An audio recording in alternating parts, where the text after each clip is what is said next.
विलासपुर नामक गांव में भोली और चंचला नाम की दो सखियां रहती थी। दोनों में गहरी मित्रता थी। जब उनके पति काम धंधे पर चले जाते तो दोनों सखी अपने अपने घर के आंगन में आकर बैठ जाती और एक दूसरे के सुख दुख की बातें करती। उन दोनों में इतना अधिक प्रेम था कि उन्होंने अपने अपने आंगन को 2 हिस्सों में बांटने वाली दीवार भी तोड़ दी थी। एक साथ उठना बैठना, एक साथ खाना पीना, यहाँ तक कि वस्त्र आभूषण भी दोनों एक दूसरे की पसंद का ही पहनती ओढ़ती। गर्ज यह कि बाकी गांव और गांव की औरतों से तो जैसे उन्हें कोई सरोकार ही नहीं था। उनकी इतनी गाढ़ी मित्रता देखकर गांव की कुछ औरतें तो भीतर ही भीतर कूदती भी थी और इस फिराक में रहती थी कि किसी न किसी प्रकार उनमें फूट डलवाई जाए। लेकिन ईश्वर की ऐसी कृपा थी कि कोई भी औरत आज तक उनमें फूट डलवाने में सफल नहीं हो पाई थी। गांव के बड़े बुजुर्ग कहते, भाई प्यार हो तो भोली और चंचला जैसा, दोनों 2 जिस्म और एक जान है। सगी बहनों में भी इतना प्यार न होगा। दोनों अपनी दुनिया में मस्त रहती थी, कोई भी उनका भेद नहीं पा सकता था। उन दोनों की प्रबल इच्छा थी कि ईश्वर उनकी गोद भर दे और उनके बीच एक नन्हा मुन्ना खिलौना आ जाए। इसके लिए दोनों ही ईश्वर से प्रार्थना करती। औलाद की चाह हर नारी में होती है। हर औरत चाहती है कि वह यथा समय माँ बनकर औरत होने का गौरव और पूर्णता हासिल करे। इस दुनिया में कौन औरत बांझ कहलाना पसंद करेगी। एक बार गांव वालों ने देखा कि भोली और चंचला के बीच एक बच्चा आ गया है। बच्चा किसका है यह किसी को मालूम नहीं था।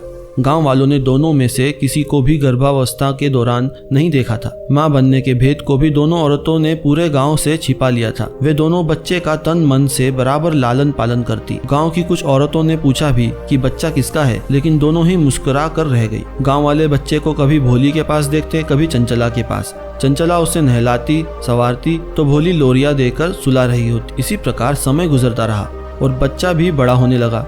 जब गांव वालों को बच्चे की असली मां का पता नहीं चला तो धीरे धीरे बच्चे की असली मां के विषय में जानने की उनकी उत्सुकता भी समाप्त हो गई। लेकिन कहते हैं कि समय बदलते देर नहीं लगती। किसके मन में कब और कैसे विचार आ जाए यह भी कोई नहीं जानता। एक दिन लोगों ने भोली और चंचला को लड़ते देखा तो पूरे गांव के आश्चर्य का ठिकाना नहीं रहा। समय के साथ साथ उथल पुथल हुए विचारों ने उन दोनों सखियों के बीच स्वार्थ का बीज बो दिया था, जिसके कारण उनमें आपसी मन मुटाव पैदा हो गया। गांव वालों के बीच जब उनके झगड़े का मसला आया तो पता चला कि वे दोनों ही बच्चे को लेकर झगड़ रही। भोली कहती थी कि बच्चा उसका है और चंचला उसी के बच्चे को अब उसे सौंपने से इनकार कर रही है, और चंचला कहती कि बच्चा उसका है। इसी बात को लेकर उन दोनों के बीच नफरत की दीवार खड़ी हो। गांव की पंचायत भी उसका फैसला न कर सकी, क्योंकि इस बात का कोई प्रत्यक्ष गवाह ही नहीं था कि वास्तव में उस बच्चे को जन्म किसने दिया है, कौन है उसकी असली माँ। उस समय तो झगड़े ने भयंकर रूप धारण कर लिया जब उनमें पंचायत में ही मारपीट की नौबत आ पहुंची। दोनों औरतें गांव के मुखिया के सामने चीख चीख कर कह रही थी, यह मेरा बेटा है, मैंने इसे 9 महीने पेट में रखा है और मैंने ही जन्म दिया है। देख भोली, झूठ मत बोल, ये बच्चा मेरा है, मैंने इसे जन्म दिया है। आज तक तेरे कोई औलाद नहीं हुई, इसलिए तेरे मन में पाप आ गया है कि कहीं लोग तुझे बांझ ना कहने लगे। बांझ तो तू है जो मेरे लाल पर अपना हक जमा रही है। पापिन, मैंने तो यह सोचकर गांव वालों के सामने यह रहस्य नहीं खोला कि कहीं लोग तुझे बांझ ना समझ बैठे कि यह बच्चा मेरा है। मैं तो यही सोचती थी कि जल्द ही भगवान तेरी गोद भी भर देगा, मगर तू तो बांझ है जो मेरे बच्चे को हत्या कर अपना घर रोशन करना चाहती है। अरे सुनो सुनो, गाँव के मुखिया ने कहा, इस प्रकार शोर मचाने से कुछ नहीं होगा। पहले ये बताओ कि तुम दोनों में यह विवाद कैसे उत्पन्न हो गया। बच्चे को तो तुम दोनों बराबर का लाड़ प्यार दे रही थी। मैं बताती हूँ मुखिया जी, चंचला बोली। पूरा गांव जानता है कि हम दोनों की शादी कुछ दिनों के अंतर से ही हुई थी, और पूरा गांव यह भी जानता है कि शादी के कई वर्षों बाद तक हम में से कोई भी मां नहीं बन सकी। उस समय हम आपस में ही एक दूसरे का सुख दुख बांटा करती थी। गाँव की औरतों से भी हम इसलिए अधिक नहीं घुलती मिलती थी कि कहीं वे हमें बांझ समझकर हमसे नफरत न करे, हमें दुनिया के ताने न सुनने पड़े। क्यों री भोली, ये सच है ना? हाँ सच है, मगर अब अगर मगर मत कर। चंचला ने उसकी बात काट कर कहा, मेरी बात पूरी होने दे मुखिया जी के सामने। मगर अब तू झूठ बोलेगी। अरे जब अब तक झूठ नहीं बोली तो अब क्या झूठ बोलूंगी। इससे पहले कि उन दोनों के बीच फिर से तू तू मैं शुरू होती कि मुखिया जी ने कहा, तुम चुप रहो और इसे अपनी बात पूरी करने दो। हाँ तो चंचला, आगे बताओ कि क्या हुआ। होना क्या था मुखिया जी, तभी एक दिन भगवान ने मेरी सुन ली और मेरा पाँव भारी हो गया। मैंने यह खुशखबरी भोली को भी दी तो यह खुश होने की बजाय उदास हो गई। जब मैंने इससे इसकी उदासी का कारण पूछा तो इसने कहा, बहन चंचला, हमारी शादियां एक साथ हुई थी, भगवान ने तेरी तो गोद भर दी, मगर मैं न जाने कब माँ बनूंगी और पता नहीं बनूंगी भी या नहीं। गांव की औरतें तो तेरे माँ बनते ही मुझे बांझ कह कहकर मेरा जीना दुश्वार कर देगी। तू ऐसा क्यों सोचती है? भगवान ने चाहा तो तेरी गोद भी जल्दी ही भर जाएगी। फिर भी मैं ऐसा करती हूँ कि अपने पैर भारी होने का भेद मैं किसी को नहीं बताऊंगी। अगर मेरे बच्चा होने तक भी तेरा भाव भारी नहीं हुआ तो हम दोनों बहनें उसी बच्चे को माँ बनकर पालेंगी। ऐसा ही हुआ भी, मेरे बच्चा हो गया मगर इसकी गोद नहीं भरी तो हम दोनों ही बच्चे का पालन पोषण करने लगी। यह सब तो हुआ, मगर झगड़े का कारण क्या रहा? झगड़ा तब शुरू हुआ मुखिया जी जब इसने बच्चे से कहा कि वह मुझे मौसी कहकर पुकारे। अब आप ही बताइए मुखिया जी, क्या यह सुनकर मेरे सीने पर सांप नहीं लौटेंगे? भला कौन माँ ऐसी होगी जो अपने ही बच्चे के मुंह से माँ के बजाय मौसी सुनना चाहेगी? बस यही सुनकर मेरे मन में खटका पैदा हो गया कि यह मुझसे मेरे बेटे को छीन लेना चाहती है। यह झूठ बोल रही है मुखिया जी, यह बच्चा मेरा है। भोली ने चीख कर कहा, मैं हूँ इस बच्चे की असली माँ। यही बच्चे के मुंह से मुझे मौसी कहलाकर मेरे बच्चे को मुझसे छीनना चाहती है। मैंने ही इससे कहा था कि जब तक तेरे कोई बच्चा नहीं होता तुम मेरे बेटे को ही अपना बेटा समझ। मैं क्या जानती थी कि ये मेरे उपकार का यह बदला देगी। कहकर भोली आंचल से मुंह ढाक कर फुट फुट कर रोने लगी। ये झूठी है मुखिया जी, ये झूठी है। मेरे लाल को मुझसे छीन लेना चाहती है। मुखिया जी को दोनों ही औरतों का विलाप सच्चा नजर आ रहा था, अतः वह समझ नहीं पा रहे थे कि फैसला किसके हक में करे। नहीं वह सिद्ध कर पा रहे थे कि बच्चे की असली माँ कौन है। देखो, अंत में अपने बाकी पंचों से विचार विमर्श करने के बाद मुखिया जी बोले, यह मामला बड़ा पेचीदा है जो इस प्रकार नहीं सुलझ सकता।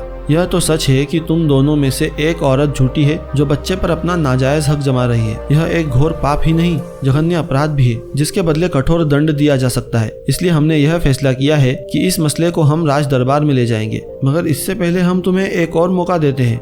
जो भी औरत बच्चे पर अपना झूठा हक जमा रही है वह पीछे हट जाए और अपनी गलती स्वीकार कर ले। हम वायदा करते हैं कि उसे किसी प्रकार का दंड नहीं दिया जाएगा। मगर यदि मामला राज दरबार तक गया तो महाराज का फैसला ही आखिरी फैसला होगा और झूठी औरत दंड की भागीदारी होगी। बोलो, तुम में से कौन बच्चे का झूठा हक जमा रही है? भोली, तुम? नहीं मुखिया जी, नहीं। भोली तड़प कर बोली, मैं ईश्वर की सौगंध खाकर कहती हूँ कि मैं बच्चे की असली माँ हूँ। मैंने तो इसके साथ भलाई की थी। मुझे क्या पता था कि भलाई का बदला यह कलंक मुही बुराई से देगी। तुम क्या कहती हो चंचला? मुखिया ने पूछा। मुझे तो जो कहना था कह चुकी हूँ मुखिया जी। यह बच्चा मेरा है, मैं हूँ इसकी असली माँ। इसके मगरमच्छ के आंसू बहाने से हकीकत थोड़े ही बदल जाएगी। ठीक है, पंचायत का फैसला है कि यह मामला कल राज दरबार में पेश किया जाएगा, मुखिया जी ने कहा। और जब तक यह निर्णय नहीं हो जाता तब तक इस बच्चे की देखभाल पंचायत करेगी। ठीक है, मुझे मंजूर है, चंचला ने कहा। नहीं नहीं मुखिया जी, यह अन्याय है।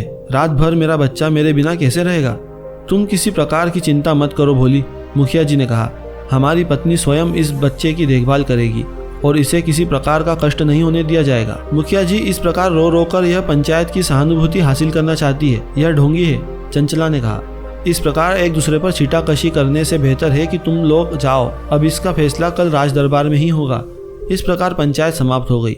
दोनों औरतें एक दूसरे को कोसती हुई अपने अपने घर को चली गई। दूसरे दिन मुखिया ने मामला राज दरबार में प्रस्तुत कर दिया। अब तक आसपास के गांवों व राज्य के अन्य हिस्सों में भी इस अनोखे मुकदमे की चर्चा फैल चुकी थी, अतः राज दरबार खचाखच भरा हुआ था। सभी जानना चाहते थे कि महाराज इस अनोखे मुकदमे का क्या फैसला सुनाते हैं। महाराज भी यह जानकर दंग रह गए थे कि बच्चा एक है और उसकी दावेदार माँ दो है, और इस बात का कोई गवाह भी नहीं है कि असल में बच्चा किसका है।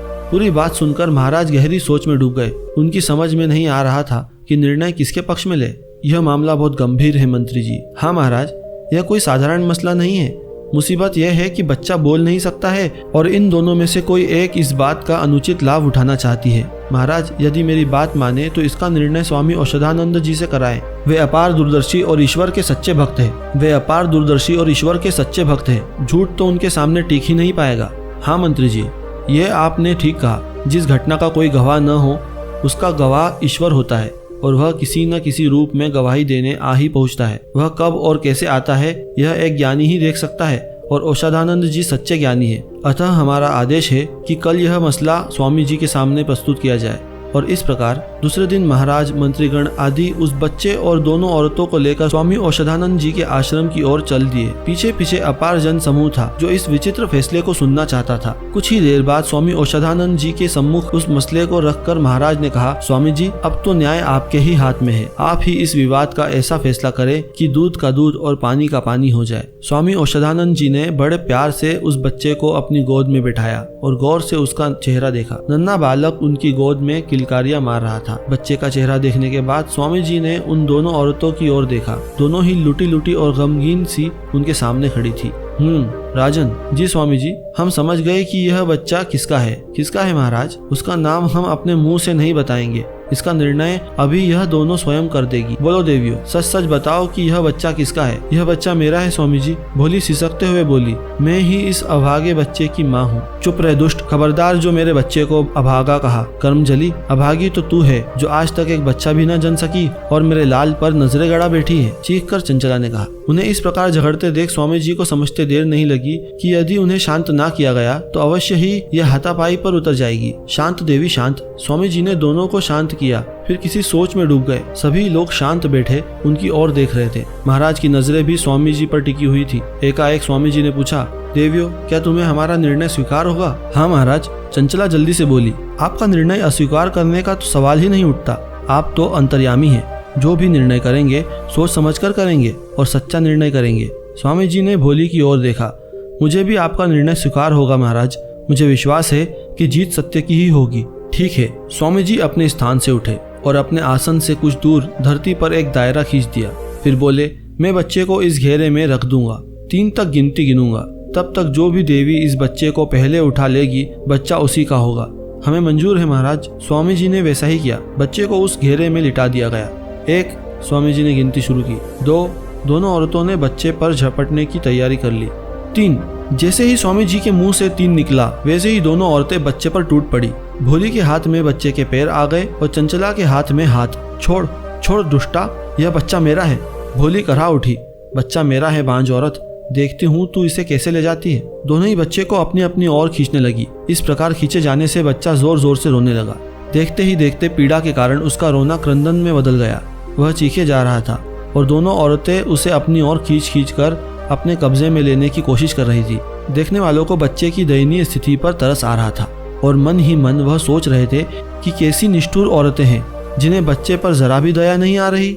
नहीं, एकाएक भोली तड़प उठी। उससे बच्चे का बिलखना न देखा गया और बच्चे को छोड़कर वह धरती पर बैठकर सिसकने लगी और सिसकते हुए ही बोली, महाराज, मैं बच्चे की ऐसी दुर्गति होते हुए नहीं देख सकती। यह कलमुही कहती है कि बच्चा इसका है तो इसे दे दो, मगर मेरे लाल की दुर्गति न कराओ। चंचला ने झपट कर बच्चे को सीने से लगा लिया। कहती क्या हो उल्टा, यह बच्चा तो है ही मेरा। अब तो आपने देख लिया ना स्वामी जी कि बच्चा किसका है। इस कलमुही का होता तो क्या यह इतनी आसानी से बच्चा छोड़ देती? जीत तो हमेशा सत्य की ही होती है। स्वामी औषधानंद जी अत्यधिक गंभीर मुद्रा में बैठे किसी विचार में खोए हुए थे। सभी की नजरें उनके चेहरे पर स्थिर थी। सभी जानना चाहते थे कि स्वामी जी का फैसला क्या होगा और कौन बच्चे की असली माँ है। चंचला बच्चे को गोद से चिपटाए पागलों की भांति चूम रही थी और बच्चा अभी भी रोए जा रहा था। चंचला, एकाएक स्वामी जी की गंभीर आवाज गूंजी। बच्चे को भोली के सुपुर्द कर दो। तुम इस बच्चे की असली माँ नहीं हो। चंचला चीख कर बोली, यह आप क्या कह रहे हैं स्वामी जी? आपने ही तो कहा था कि जो भी बच्चे को उठा लेगी वही उसकी माँ होगी। हाँ कहा था, तो फिर आप अपने वचन से क्यों मुकर रहे हैं? हम न्याय कर रहे हैं चंचला, सत्य का न्याय। और सत्य यही है कि यह बच्चा तुम्हारा नहीं भोली का है। नहीं नहीं स्वामी जी, यह अन्याय है। खामोश रहो दुष्ट औरत। जिस औरत के हृदय में ममता नहीं वह भला माँ कैसे हो सकती है? यदि तुम बच्चे की असली माँ होती तो बच्चे की इस प्रकार दुर्गति न होने देती, मगर क्योंकि यह बच्चा तुम्हारा नहीं है और इसे तुम्हें किसी भी कीमत पर हासिल करना था, इसीलिए तुम्हें बच्चे के हित अहित की कोई बात भला कैसे सूझ सकती थी? तुम्हारे मन में तो स्वार्थ भरा है और स्वार्थी जीव किसी के हित अहित की बात सोच ही नहीं सकता। इस बच्चे की असली माँ भोली है, जिससे न बच्चे का क्रंदन विलाप सहन हुआ और न बच्चे की दुर्गति देखी गई। अतः बच्चे के हित को देखते हुए उसने अपना दावा वापस ले लिया। कहकर स्वामी जी महाराज से मुखातिब हुए और बोले, हम अपना निर्णय दे चुके हैं राजन, आगे जो करना है आप करें। आपका निर्णय ही अंतिम निर्णय है। महामंत्री जी। जी महाराज, हमारा आदेश है कि इस दुष्ट औरत से बच्चे को लेकर भोली के सुपुर्द कर दिया जाए और अमानत में खयानत करने के अपराध में इसे कारावास में डाल दिया जाए। नहीं नहीं महाराज, दूध का दूध और पानी का पानी होते देख भोली ने आगे बढ़कर बच्चे को चंचला से ले लिया और बोली, यह मेरी सखी है, इसे ऐसे कठोर दंड न दे। मैं आपसे विनती करती हूँ। किसी स्वार्थ के कारण इसने ऐसा अवश्य किया है, किंतु यह दिल की बुरी नहीं है। देखा तूने पापी औरत, कितना विशाल है भोली का हृदय। जिसके साथ तूने छल किया वही तेरे लिए अभयदान मांग रही है। मुझे क्षमा कर दे महाराज। वैद्य जी ने मुझे बताया था कि मैं कभी माँ नहीं बन सकती, यही जानकर मेरे मन में पाप आ गया था। कहकर चंचला फूट फूट कर रोने लगी। भोली निष्कपट और निष्पाप है, अतः इसके कहने पर हम तुझे क्षमा करते हैं, किंतु याद रहे भविष्य में कभी किसी के साथ धोखा करने की चेष्टा न करना। अन्यथा कठोर दंड दिया जाएगा। बहन भोली। चंचला भोली के कदमों में गिर पड़ी और सिसक कर रोते हुए बोली, मुझे माफ कर दे बहन, मैंने तेरा दिल दुखाया है। दिल छोटा न कर बहन चंचला, जो कुछ हुआ उसे भूल जा। सुबह का भूला यदि शाम को घर आ जाए तो भूला नहीं कहलाता। तेरी आंखों से बहने वाले प्रायश्चित के आंसुओं ने मुझे अपराध मुक्त कर दिया। ले संभाल इस बच्चे को, इस पर आज भी तेरा उतना ही अधिकार है जितना पहले था। मैं भरी सभा में ऐलान करती हूँ कि मैं इसकी जन्म की माँ हूँ और तू इसकी धर्म की माँ है। आज से इसका लालन पालन तू ही करेगी। मैं तो इसे हंसता खेलता देखकर ही खुश रहूंगी। भोली की महानता देखकर उपस्थित जन समूह की आंखों में खुशी के आंसू उमड़ आए। महाराज और स्वामी जी सहित सभी धन्य धन्य कहने लगे। दोस्तों, सच्ची श्रद्धा से कमेंट में नमो बुद्धाय जरूर लिखिए। अगर आप इस कहानी को और भी लोगों तक पहुंचाना चाहते हो तो इस वीडियो को लाइक और शेयर करें ताकि YouTube भी इसे और लोगों तक पहुंचाए। अगर कहानी अच्छी लगी हो तो हमारे चैनल को सब्सक्राइब जरूर करिए। और हाँ, आपके कोई भी सवाल है तो आप कमेंट में पूछ सकते हैं। अगर कोई सवाल नहीं है तो आप कमेंट में नमो बुद्धाय लिखना ना भूले, क्योंकि आपकी कमेंट से हमें वीडियो बनाने का मोटिवेशन मिलता है। मिलता हूँ मैं अगली बार इसी तरह की कहानी के साथ। धन्यवाद।